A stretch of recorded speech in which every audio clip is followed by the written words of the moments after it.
vis-a-vis.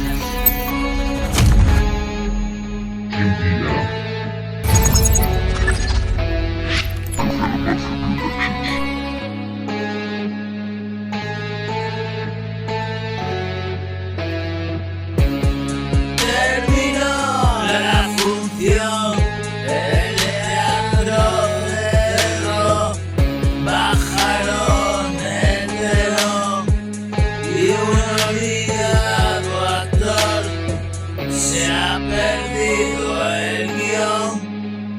Reza en blanco en un rincón y quien lo interpretó llora gran desilusión.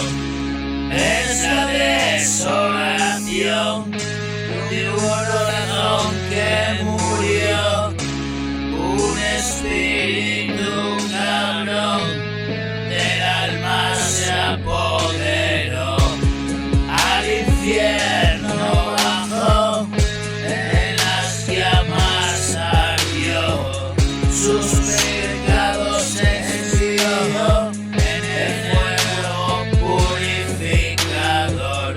Ahora espera otro estadio y caminar por el limbo, ver a los muertos vivos y a los que ya han fallecido.